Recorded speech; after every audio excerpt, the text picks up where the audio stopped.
भावी ननद में क्यों नहीं पटती? भगवान शिव की बहन और माता पार्वती से जुड़ा है ये रहस्य। जब शंकर भगवान से विवाह के बाद माता पार्वती कैलाश पर्वत आईं, तब उन्हें कैलाश पर्वत पर अत्यंत अकेलापन महसूस हुआ। एक दिन उनके मन में ख्याल आया, काश शिव शंकर की कोई बहन होती तो वह उनके साथ बातें करती।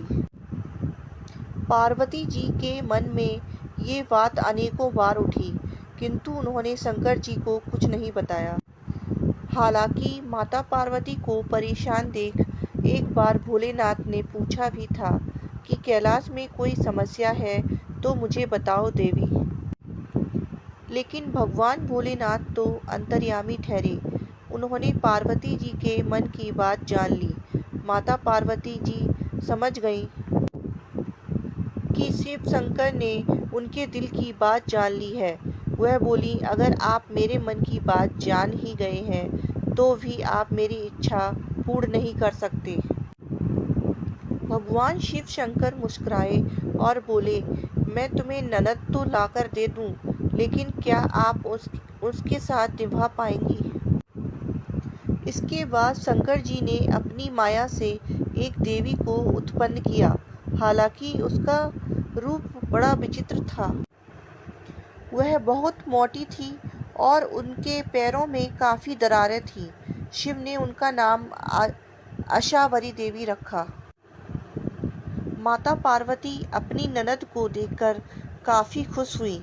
इस तरह माता पार्वती को ननद मिल गई।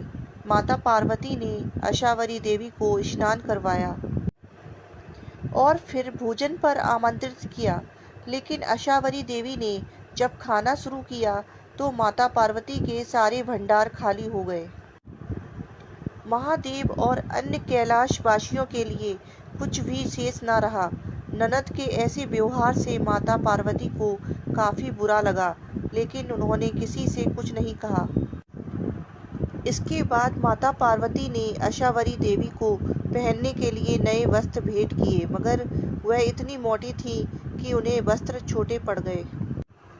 इसके बाद माता पार्वती दूसरे वस्त्र लेने गईं, तो अशावरी देवी ने अपनी भाभी के साथ मजाक करना शुरू कर दिया। ननद अशावरी देवी ने हंसी ठिठोली करते हुए अपनी भाभी को अपने पैरों की दरारों में छुपा लिया।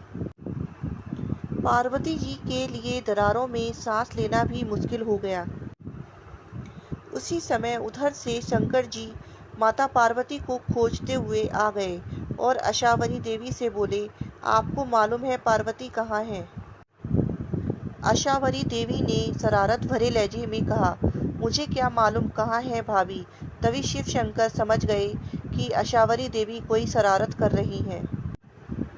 उन्होंने कहा, सत्य बोलो, मैं जानता हूँ तुम झूठ बोल रही हो। अशावरी देवी जोर जोर से हंसने लगी और जोर से अपना पैर जमीन पर पटक दिया।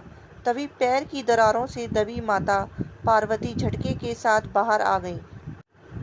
ननद के इस व्यवहार से माता पार्वती का मन बहुत ज्यादा दुखी हुआ। वह गुस्से से भगवान भोलेनाथ से बोली, आपकी विशेष कृपा होगी अगर आप अपनी बहन को ससुराल भेज दें। मुझसे गलती हो गई जो मैंने ननद की इच्छा की।